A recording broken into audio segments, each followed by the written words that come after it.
If you're anything like me, you aspire to be the best version of yourself, which is obviously a very positive pursuit.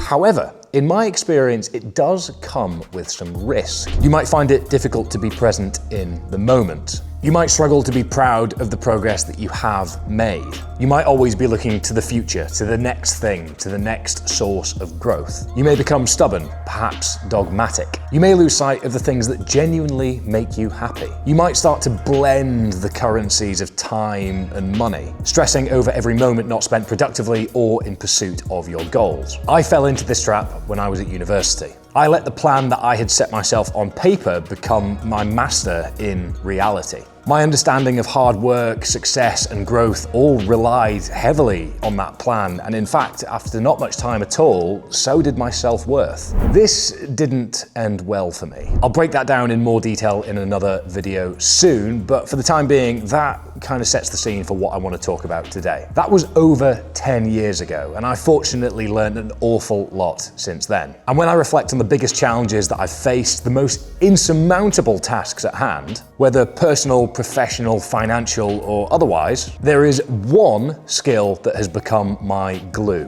One skill that I always frame things within. One thing that took me years to develop but has given me a deep sense of freedom. That skill is adaptability. No plan survives first contact. No method is perfect. No roadmap is without variables. We live in an imperfect world as imperfect beings, but we can have a tendency to try and make it predictable, binary, and perfect. This mindset made me miserable, truly miserable, because it meant I viewed resilience purely as stubbornness rather than adaptability. Resilience is not executing everything perfectly. It's being able to continue to execute when things don't go perfectly. I recently had an experience that's trivial, really, in the grand scheme of things, but acts as a great example of this challenge unfolding in real time for me. I was recently in Austin and flew to and from Denver in the day to finalize a huge amount of changes that we've recently undergone with Omnia Performance and Training Peaks. I was scheduled to have a 10-mile run whilst I was there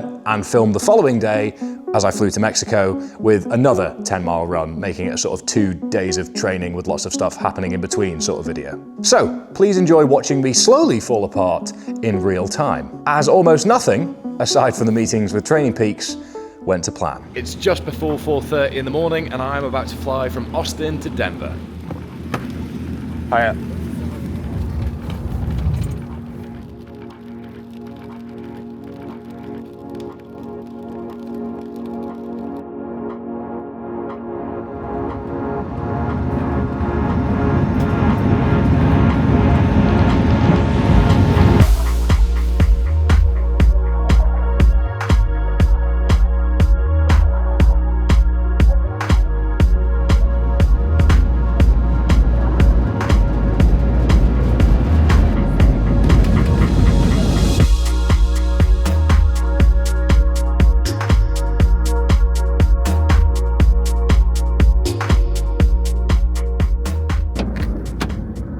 Slight change of plan. It's going to take me a little bit longer to get to Cherry Creek State Park than I had anticipated on account of the fact that I hadn't factored in rush hour like a moron. So with that in mind, I'm going to head straight to Training Peaks offices, given that is the whole reason I'm here in the first place, so it would be foolish to compromise on that for the sake of a scenic run in the morning. I'm going to get settled at Training Peaks HQ. I'm going to get there at 9:15 according to the sat-nav. First meeting is at 11 and then I'm with them till early afternoon, so I'm going to get a little bit of lifting done at their gym at HQ, and then I'm going to head to Cherry Creek State Park for a scenic 10k to 10 miles this late afternoon, early evening. So I've got almost a full day of acclimatization ahead. So a bit of an update for you there.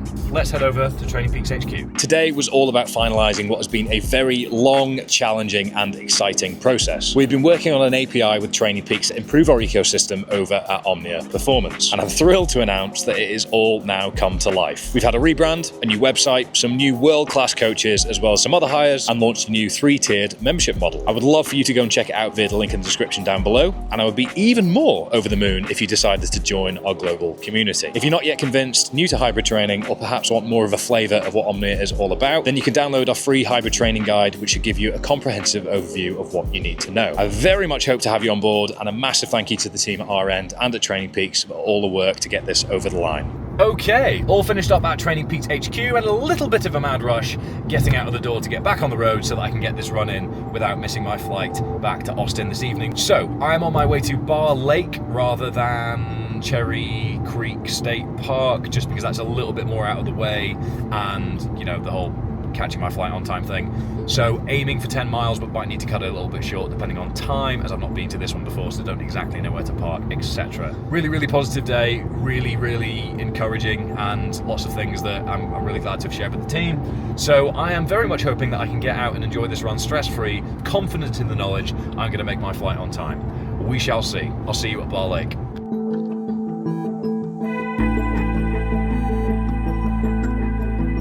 So that is Bar Lake. No creative getting ready angles, pulling in angles. I need to get a move on. So I'm going to start running, see how I feel, see how I do on time. I missed the trail. I missed the trail. Breath immediately feels quite heavy. Oh goodness. This could well be placebo. But I'm 1k deep in 4:59 and this feels terrible. Not gonna lie, troops, this is not working out. This is not working out. I've done 1.5k and this is a bust, I think. Oh, my asthma and my breathing rate's all over the place. God, I'm only 1 mile up. This should not be that bad. Right, well, I'm not gonna lie to you all, this is a total bust. I've called it after 1.5k because I can barely breathe. I've just got my breath back under control, but last time I was here, my asthma was all over the place for like a week afterwards, so I clearly just do not do well in altitude. Wow. I'm only a mile up. It's not even anything crazy at all, so I'm kind of disappointed because I was really looking forward to this. I'm gonna walk it in and get some sunlight at the very least. But yeah, 1 means I've got to play catch up with a bit of volume this week, but 2, I was looking forward to a lap of this lake here. Better to have called it here, I think, than on the other side of the lake having an asthma attack, knowing that I'm going to miss my flight. So I'm going to try and stay positive. It's disappointing, but ultimately I'm being sent some very clear signals from my body that this is not right.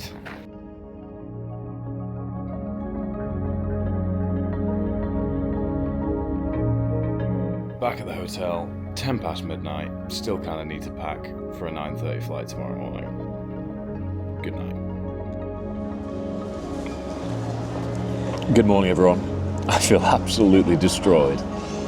Very tired. Got in, I've already told you that, you know that.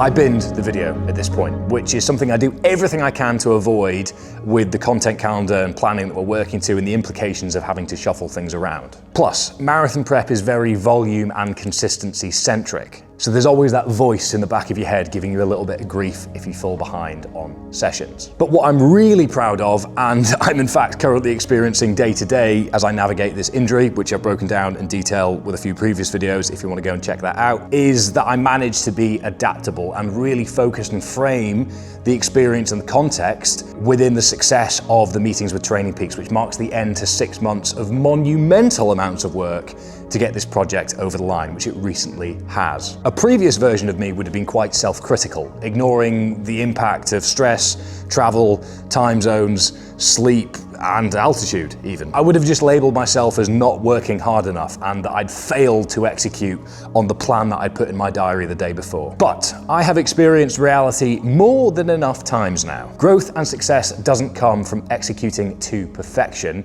but from adapting to imperfection. I have chosen to have an impact on my happiness in the past by framing things incorrectly. I have chosen to perpetuate stress by sticking to the plan. I have chosen to slow down the growth and progress I'm actively pursuing by refusing to be adaptable. But now, I have chosen to accept that the best version of myself is simply the most adaptable one. So every challenge, every setback, every bump in the road along the way is a unique opportunity to become more adaptable, and therefore a better version of myself. You might think that viewing things so simply is wrong, and I do please encourage you to share your thoughts and personal experiences in the comments down below. But for me, action, plus patience, plus adaptability is a formula that I have 100% faith in will get me to where I want to get to. It won't be easy, nor should it be. I do firmly believe that it is the most valuable skill that I have developed, and if I look at the context of 10 years ago versus now, the way I can frame things is a much healthier,